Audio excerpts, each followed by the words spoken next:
नमस्कार, मैं रचना शर्मा। चढ़ती कला टाइम टीवी देख रहे सभी दर्शकों का स्वागत करती हूं। आप देख रहे हैं हिंदी के समाचार। समाचारों की शुरुआत से पहले एक नजर आज की मुख्य सुर्खियों पर।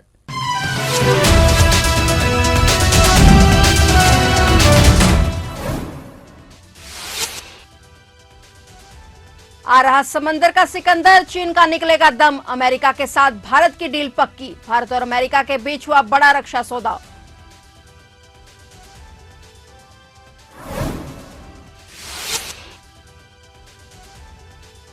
देश में बड़ी नक्सल समस्या पर होगा निर्णायक प्रहार। आज रायपुर में गृह मंत्री की महत्वपूर्ण बैठक। गृह मंत्री अमित शाह ने बुलाई प्रेस कॉन्फ्रेंस।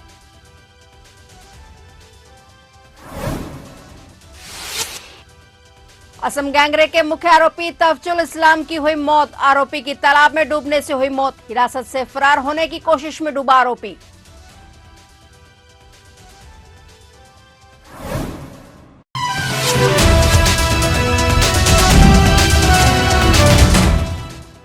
और अब समाचार विस्तार से।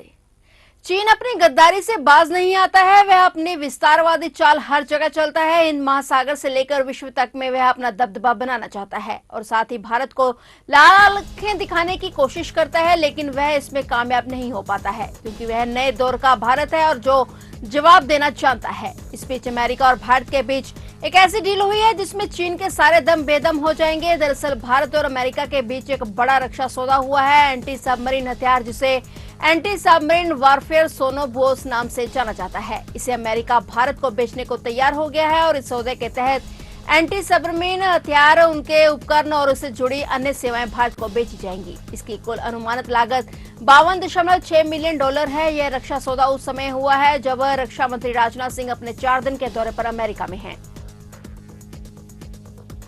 गृह मंत्री अमित शाह ने देश में नक्सल समस्या पर निर्णायक प्रहार पर आज रामपुर में महत्वपूर्ण बैठक बुलाई। इस बैठक में छत्तीसगढ़, महाराष्ट्र, उड़ीसा के प्रतिनिधि मौजूद हुए।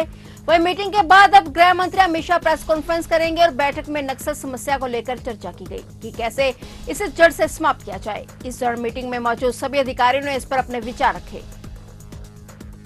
असम के नागांव जिले में 14 साल की लड़की के साथ गैंगरेप मामले में मुख्य आरोपी तफजुल इस्लाम की मौत हो गई है। आज सुबह 4 बजे पुलिस आरोपी तफजुल इस्लाम को क्राइम सीन रिक्रिएट करने के लिए अपराध स्थल पर ले जा रही थी। तभी आरोपी ने तालाब में कूदकर भागने की कोशिश की। इस दौरान आरोपी तालाब में ही डूब गया। 2 घंटे तक चले गहन बचाव अभियान के बाद आरोपी का शव बरामद किया गया। गौरतलब है कि सीएम शर्मा ने कड़ी कार्रवाई की चेतावनी दी थी। पुलिस ने बताया कि 24 साल का तफजुल इस्लाम नागांव जिले के डिंग इलाके में 14 साल की किशोरी के साथ कथित सामूहिक बलात्कार के 3 आरोपियों में से एक था। वह 3 आरोपियों में से अब तक गिरफ्तार किया गया एकमात्र आरोपी था। अमृतसर से एक बड़ी घटना का मामला सामने है, जहां अमृतसर के दरबुर्जी गांव में तड़के 2 बदमाश एक घर में घुस गए और 2 बदमाशों ने घर के अंदर घुसकर ताबड़तोड़ गोलियां चलानी शुरू कर दी, जिसका वीडियो घर में लगे सीसीटीवी कैमरे में कैद हो गया। वीडियो में देखा जा सकता है कि 2 बदमाश घर में घुसते हैं और शख्स पर गोलियां बरसानी शुरू कर देते हैं। बताया जा रहा है कि पीड़ित व्यक्ति एनआरआई है। इस दौरान जब यह घटना घटी तो पूरा परिवार घर में ही मौजूद था और वीडियो में नजर आ रहा है कि परिवार की ओर से घर के सदस्य को बचाने की कोशिश भी की जा रही है, लेकिन बदमाशों ने एक ना सुनी और एनआरआई व्यक्ति पर गोलियां चला दी। पुलिस का कहना है कि एन मौके पर बदमाशों की पिस्तौल अड़ गई, नहीं तो वो शख्स को जान से मार देते। पिस्तौल अड़ने की वजह से वो और फायरिंग नहीं कर पाए।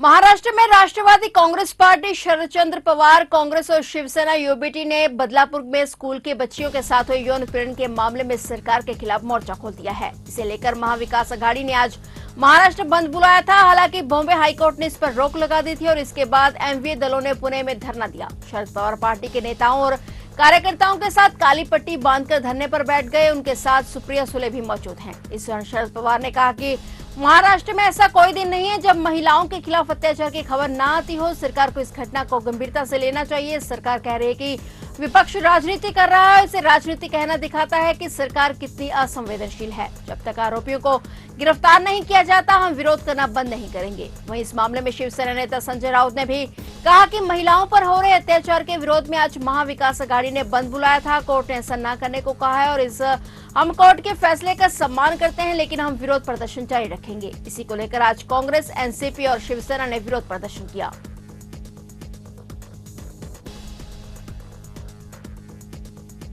आर्जिकर मेडिकल कॉलेज और अस्पताल दुष्कर्म और हत्या मामले में सीबीआई को अहम दस्तावेज सौंप दिए गए हैं। कोलकाता पुलिस के मुताबिक अदालत के आदेश के अनुसार आर्जिकर में कथित वित्तीय अनियमितताओं से संबंधित सभी दस्तावेज एसआईटी ने सीबीआई को सौंपे हैं। और इस बीच मेडिकल कॉलेज और अस्पताल के पूर्व प्राचार्य doctor Sandeep Ghosh salt lake के सीजीओ कॉम्प्लेक्स स्थित सीबीआई की विशेष अपराध शाखा में पहुंचे। यहां उनसे आज भी पूछताछ हो रही है और बीते 8 दिन से सीबीआई संदीप से पूछताछ कर रही है। जम्मू कश्मीर में होने वाले विधानसभा चुनाव को लेकर मुख्यमंत्री योगी आदित्यनाथ ने कांग्रेस और इंडिया गठबंधन पर हमला बोलते हुए कहा कि कांग्रेस और गठबंधन मिलकर एक फिर से राष्ट्रीय सुरक्षा के साथ खतरा पैदा करने जा रहे हैं। इसके साथ ही उन्होंने कहा कि भारत के मुकुट जम्मू कश्मीर से धारा 370 का कलंक हटाने के बाद बीजेपी ने जम्मू कश्मीर में चुनाव को लेकर अपनी प्रतिबद्धता दिखाई थी और अब चुनाव की तारीखों का ऐलान हो गया है। चुनाव पर दुनिया की नजर है। उन्होंने कहा कि कांग्रेस ने एक बार फिर अपने देश विरोधी इरादे दिखाए हैं। हाल ही में नेशनल कॉन्फ्रेंस में अपने घोषणा पत्र जारी कर दिए हैं जिसमें कई ऐसे बिंदु हैं जो भारत की एकता को बिगाड़ सकते हैं। भारत के मुकुट जम्मू कश्मीर से अनुच्छेद 370 और 35(a) का कलंक मिटाने के साथ ही भारतीय जनता पार्टी ने जम्मू कश्मीर में विधानसभा चुनाव के प्रति अपनी प्रतिबद्धता प्रकट की थी और अब जम्मू कश्मीर में विधानसभा चुनाव की तिथियां घोषित हो चुकी हैं। यह चुनाव न केवल जम्मू कश्मीर के लोगों बल्कि लोकतंत्र में आस्था रखने वाले हर भारतीय के लिए अत्यंत महत्वपूर्ण है। दुनिया भर की निगाह आज इस ओर लगी हुई है। ऐसे महत्वपूर्ण चुनाव में इंडी गठबंधन की जो नेतृत्व कर रही है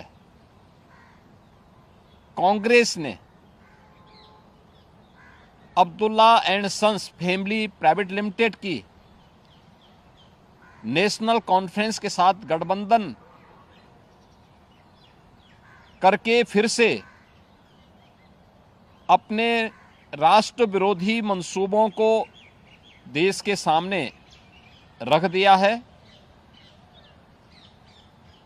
हाल ही में नेशनल कॉन्फ्रेंस ने